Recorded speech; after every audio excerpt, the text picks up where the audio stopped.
अस्सलाम वालेकुम, मैं हूं अरहम खान। आप देख रहे हैं सियासत राउंड अप। सबसे पहले हम बात करेंगे कि कल इमरान खान से मुलाकातों का दिन था, लेकिन इमरान खान से मुलाकात तो नहीं हुई किसी की भी, जिनका भी नाम था उनकी भी नहीं हुई। और बैरिस्टर गौहर जो कि पाकिस्तान तहरीक इंसाफ के चेयरमैन हैं, उनका भी फहरिस्त में नाम था, वो भी अडयाला जेल के बाहर रिक्वेस्ट करते हुए गवर्नमेंट से नजर आए। और उन्होंने रिक्वेस्ट वाले अंदाज में कहा कि भाई कोई तरीका निकालें कि हालात बेहतर हों। इसके अलावा एक बड़ी इंपॉर्टेंट बात बैरिस्टर गौहर ने कही है, जो अब हर जगह जिसके बारे में अब बात भी हो रही है, इसके हवाले से सोशल मीडिया पे बहुत ज़्यादा डिस्कशन हो रही है। बैरिस्टर गौहर ने कहा कि भाई मुलाकात की भीख मांगने में दूसरों के साथ अपनों का भी हाथ है। तहरीक जिस शिद्दत से भी चले, मुज़ाकरात का कोई मुतबादिल नहीं है। इस हवाले से जिस तरह से पहले मैंने कहा कि अब एक डिबेट भी जनरेट हो चुकी है सोशल मीडिया पर भी और टॉक शोज में भी, और वैसे भी हम देख रहे हैं कि इस हवाले से बहुत ज़्यादा जो है ना वो बात होना शुरू हो गई है। अच्छा जी, बैरिस्टर गौहर की मैं बात कर रही थी। उन्होंने चूंकि अडयाला जेल के बाहर सहाफ़ियों से गुफ्तगू की और उसके अंदर उन्होंने कहा है कि भाई कोई तो तरीकाकार निकाला जाए ना, और वज़ीर आज़म ने मुज़ाकरात की बात की है, लेकिन प्रैक्टिकली कोई भी ना कांटेक्ट जो है ना फिलहाल वो नहीं किया गया। और मौजूदा सिचुएशन से लगता है कि 2026 भी सजाओं का ही साल होगा। पाकिस्तान तहरीक इंसाफ ने कभी भी मुज़ाकरात को कॉल ऑफ नहीं किया, और मुझे अभी तक इमरान खान से कोई डायरेक्शंस नहीं मिली कि मुज़ाकरात नहीं करने। यानी ये उन्होंने बात, वो जो अलीमा खान बार बार ये बात कहती है ना कि मुज़ाकरात नहीं करने, वो उनके साथी नहीं है और इस तरह, तो उन्होंने उसके ऊपर अब कह दिया कि भाई मुझे कोई फ़िलहाल डायरेक्शंस नहीं मिली। इसके अलावा वज़ीर आला खैबर पख्तूनख्वा सुहेल खान अफरीदी का जो दौरा लाहौर था, उस हवाले से उन्होंने कहा कि भाई ये पार्टी का फ़ैसला नहीं था, बल्कि ये इमरान खान की डायरेक्शंस के ऊपर वो गए थे वहाँ पर। और बैरिस्टर गौहर जिस तरह से मैं जिक्र कर रही हूँ कि आज वो बात कर रहे हैं, और चंद दिन पहले अलीमा खान वो ये बार बार कह रही थी कि मुज़ाकरात की जो भी बात करेगा वो गद्दारी ही करेगा इमरान खान से, वो इमरान खान का साथी हो ही नहीं सकता। और इमरान खान ने सिर्फ जो है ना स्ट्रीट मूवमेंट की कॉल दी हुई है, उसके बारे में बात की हुई है, और उसी का वो कह रहे हैं कि आपने स्ट्रीट मूवमेंट चलानी है। बड़ी पार्टी में भी कन्फ्यूजन है। सलमान अकरम राजा, उनकी थोड़ी सी बात कर लेते हैं। उन्होंने ये कहा है कि चूंकि उनकी भी मुलाकात नहीं हो सकी, तो उन्होंने कहा है कि नतीजा तभी निकलेगा जब गुफ्तगू जारी रहेगी। इमरान खान को साइड पर रखकर कोई गुफ्तगू नहीं हो सकती। हम मुज़ाकरात के लिए बैठे थे। पहले उन्होंने बात की कि भाई 5 से 6 नशिस्तें भी हुई, लेकिन चाय और बिस्किट से आगे कोई भी बात आगे नहीं बढ़ सकी, कुछ भी नहीं हो सका था चाय और बिस्किट के अलावा।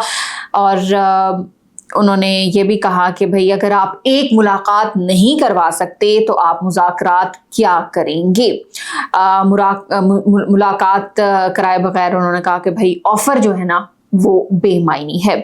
तो ये कुछ चीज़ें थी जो पाकिस्तान तहरीक इंसाफ में इस वक्त चल रही हैं, मुज़ाकरात के हवाले से भी और इमरान खान से मुलाकात की कोशिशों के हवाले से भी। लेकिन फ़िलहाल जो है ना वो कामयाबी नहीं हो पा रही इमरान खान से मुलाकात के लिए। अच्छा जी, अब कुछ बात करते हैं कि वज़ीर आला खैबर पख्तूनख्वा सुहेल अफरीदी, उनका जो दौरा लाहौर था बड़ा ख़बरों में भी रहा, अभी भी बहुत ज़्यादा ख़बरों में है।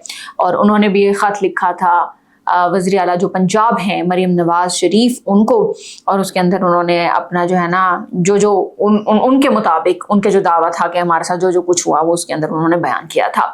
उनके ख़त के बाद अब एक और ख़त आया है, और ये ख़त आया है खैबर पख्तूनख्वा असेंबली के स्पीकर बाबर सलीम सवाती की जानिब से। और ये लिखा गया पंजाब असेंबली स्पीकर को, और उसके अंदर उन्होंने कहा है कि पंजाब असेंबली के जो सरकारी दौरे के दौरान जो पेश आने वाला अफसोसनाक वाक़या है उसके ऊपर शदीद तशवीश का इजहार किया गया है। दौरे से कबल बाकायदा सरकारी राब्तों और पेशगी जो है इत्तला के बावजूद मुतअद्दिद रुकावटें, गैर पेशा वराना तर्ज अमल और पार्लिमानी आदाब की खिलाफ वर्जियों का जो है ना वो सामना करना पड़ा है। सिक्योरिटी एहलकारों की जानिब से जो अरकान, ऑब्वियसली पख्तूनख्वा के जो लोग, काबीना के जो लोग और बाकी जो लोग गए उनके साथ गए हुए थे, उनको धक्के भी दिए गए। ये उन्होंने ख़त में लिखा है। और नामुनासिब रवैया जो है ना वो पुलिस की जानिब से इख्तियार किया गया है। और उन्होंने साथ साथ ये भी कहा है कि ये जो तर्ज अमल है ये आईनी तकाज़ों और पार्लिमानी रिवायात की सरासर मुनाफी है। और उन्होंने साथ ये भी कहा है कि जो वाक़या हुआ है अरकान के साथ उसकी मुकम्मल जो है जांच पड़ताल होनी चाहिए और ज़िम्मेदारान का तयन करना चाहिए, ताकि आइंदा जो है ना इस तरह के वाक़यात की रोकथाम हो सके। तो देखते हैं कि इसके ऊपर क्या रिएक्शन आता है। कल तो जो ख़त वज़ीर आला खैबर पख्तूनख्वा ने लिखा था उसके ऊपर ख्वाजा मोहम्मद आसिफ ने तो रिएक्शन दे दिया था, वो हमने आपके सामने रख भी दिया था। इस हवाले से अभी तक जो स्पीकर ने लिखा है उसके ऊपर अभी तक कोई चीज़ सामने नहीं आई। अगर उस हवाले से भी कोई अपडेट होगी तो वो आपके सामने हम ज़रूर रखेंगे।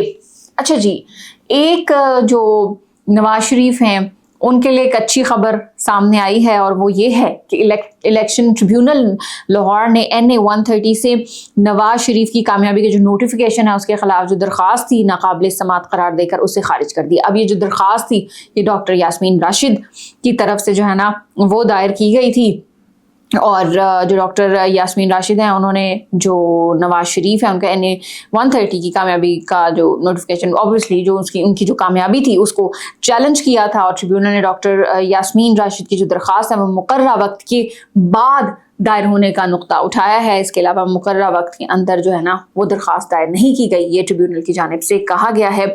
इसलिए वो जो दरख्वास्त जो डॉक्टर यास्मीन राशिद की जानिब से दायर की गई उसे नाकाबिल समात करार देकर खारिज कर दिया गया है। अब एक बड़े अहम मसला और एक अहम और एक कॉन्फ्लिक्ट का इनफैक्ट जिक्र करते हैं और वो है जी सऊदीया, UAE, यमन। एक कॉन्फ्लिक्ट चल रहा है, बहुत ज़्यादा इसके बारे में भी बात हो रही है और पाकिस्तान ने इसके अंदर अपना किरदार अदा करने की पेशकश कर दी है। अब इस तरह से हुआ है कि पाकिस्तान ये जो यमन तनाज़ा है इसके ऊपर सऊदी अरब और UAE में कशीदगी ख़त्म कराने के लिए मुतहरिक हो गया है और वज़ीर आज़म पाकिस्तान शहबाज शरीफ उन्होंने इस हवाले से दो जो इस्लामी ब्रादर ममालिक हैं उनमें कशीदगी ख़त्म कराने के लिए किरदार अदा करने की भी पेशकश की है, ज़राए का ऐसा कहना है। और वज़ीर आज़म ने रहीम यार ख़ान में UAE के जो सदर हैं शेख मोहम्मद बिन ज़ैद अल नहियान उनसे मुलाकात भी की है और जिसके अंदर यमन की जो सूरत हाल है उस पर तहम्मुल का मुज़ाहरा करने पर ज़ोर दिया है। उसके अलावा वज़ीर आज़म ने मशरिक़ वस्ता की सूरत हाल पर पाकिस्तान का जो मौक़िफ़ है वो अगेन जो है वो दोहराया है और पाकिस्तान ने सऊदी अरब के बाद UAE को भी एतमाद में ले लिया है। इससे पहले ऑब्वियसली सऊदी अरब को भी एतमाद में लिया गया है और पाकिस्तान ने मामला ताकत के बजाय अफ़हाम व तफ़हीम से हल करने का मशवरा दिया है। जिस तरह से पहले मैंने जिक्र किया है कि पाकिस्तान ने कहा है कि कशीदगी ख़त्म कराने के लिए हम अपना किरदार जो है वो अदा करने की पेशकश उन्होंने की है और हम जो है ना किरदार अदा करने के लिए तैयार हैं। तो देखते हैं कि ये वाला जो मामला है ये किस तरफ जाता है और ऑब्वियसली पाकिस्तान ने जिस तरह से कोशिश कर रहा है कि इस कॉन्फ्लिक्ट को किसी तरीके से ना ख़त्म किया जाए और ताकत के बजाय अफ़हाम व तफ़हीम से ये मामला हल हो जाए। ये था आज का हमारा सियासत राउंड अप। इंशाल्लाह अगले एपिसोड में आपसे फिर मुलाकात होगी। अपना बहुत सारा ख्याल रखिएगा। पाकिस्तान जिंदाबाद।